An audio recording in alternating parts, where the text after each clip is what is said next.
We're in a very interesting time now where there's so much information out there and there's so many great practitioners in the health and fitness field that it is so easy to share great information and to equip all of these really effective tools that different schools of thought and different practitioners have been implementing for a period of time. And so these people are able to use YouTube, social channels, and pass this along to the masses. It's excellent. So you're seeing this rapid acceleration in the field of health and fitness. You're seeing this rapid integration between multiple schools of thought and multiple disciplines. And it's been one of the greatest things that's really advanced the health and fitness industry. Along with CrossFit, kind of bringing back or bringing functional fitness really into mainstream.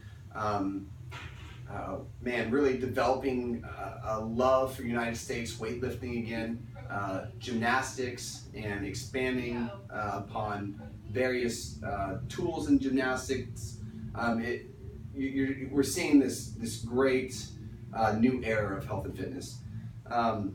What I want to discuss today is something that I've been noticing is that there's 250,000 approximately coaches, trainers in the United States, with 25% of them offering their services online. And so while there are some really great products and services out there, online training programs can be at best a really great program. At worst, it can get you injured, you can waste your money, you can plateau. And I'm passionate about getting people results. That's why I'm here. That's what I built the business around.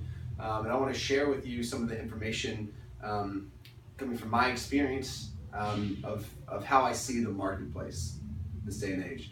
And I kind of want to back up, why are there online training programs? And this is my own experience, is that you get to a certain point, and if you're working with clients one-on-one, we're operating in this de facto personal training era where we are trading dollars for hours. I'm going to work with a client, I'm going to assess them, I'm going to design a training program for them, a nutritional program, and we're going to trade dollars for hours. And the only way I can make more money once I've maxed out my schedule is I can increase my rate. So what you see people develop their client base a couple of years to get to the point where they have a maxed out schedule and they are essentially capped out. So they say, well, hey, I still have a lot of value to give people. I really love what I'm doing, but financially I'm at a dead end and I need to figure some things out. So they're looking for other tools and other models for how they can spread their value. And with technology, we're able to do that. Now the problem is where people are doing that and consumers have a hard time differentiating between the credibility between Joe Schmo number one and Joe Schmo number two. The people who are best at marketing aren't always the people who are the best coaches and fitness professionals, right? That can be assumed.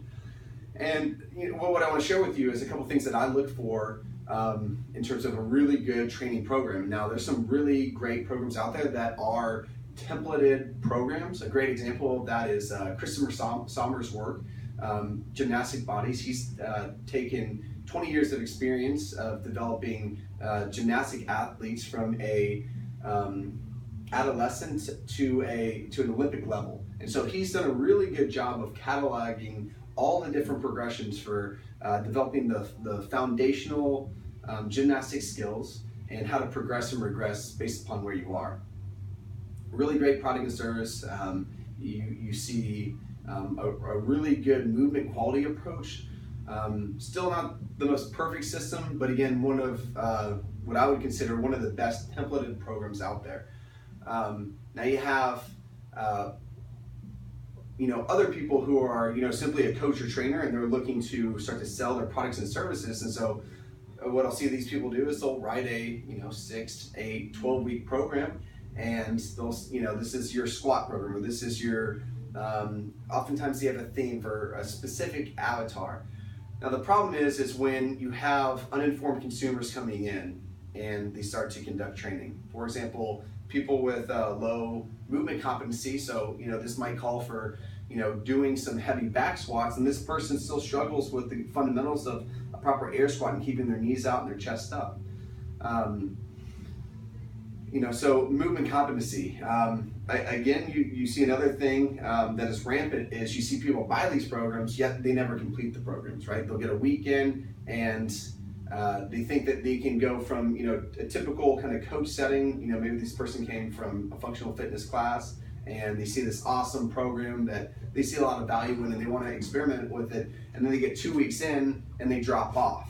And so that's another point that I wanted to discuss is the value of having one point of contact, the value of having a coach is everyone needs coaches. I myself as a coach, coaches need coaches to develop their craft and continuing their progression towards their fitness and health pursuits.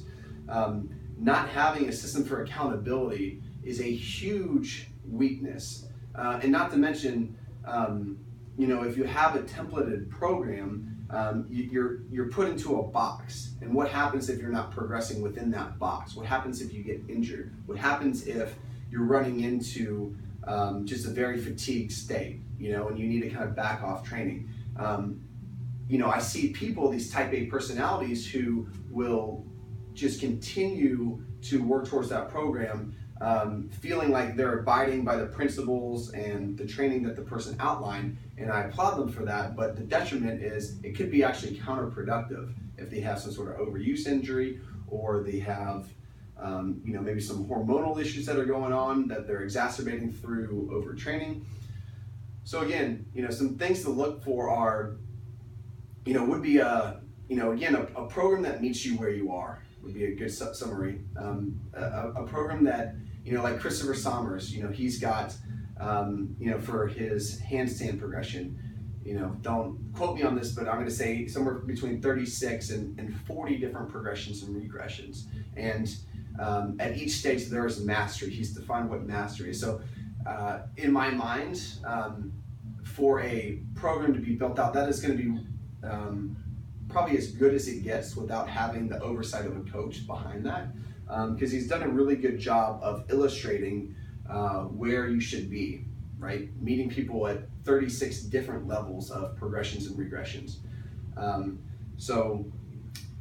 Assessing where you are, or kind of meeting where you are, would be one of them. Another one is having some sort of accountability or oversight. So there's a lot of value in having an educated strength and conditioning professional sitting at the other end, monitoring the results that come in, and can take that information and can change the prescription or tweak things from week to week to allow constant progression. And the third thing is it always is valuable to have some set of eyes on you. Now, in a remote setting, in a training program format, that's obviously very difficult to do, but again, that kind of ties back into the coach piece of having somebody on the other end seeing what comes back. So, if you're in an area and you struggle to find a good strength and conditioning facility that really is in line with your goals and what you're trying to accomplish, and so you're seeking the power of the internet to figure out something that really is in line with what you want to do. Again, I would look for those things, a system for accountability, a program that meets you where you are, and something that it's can adapt, to allow you to progress.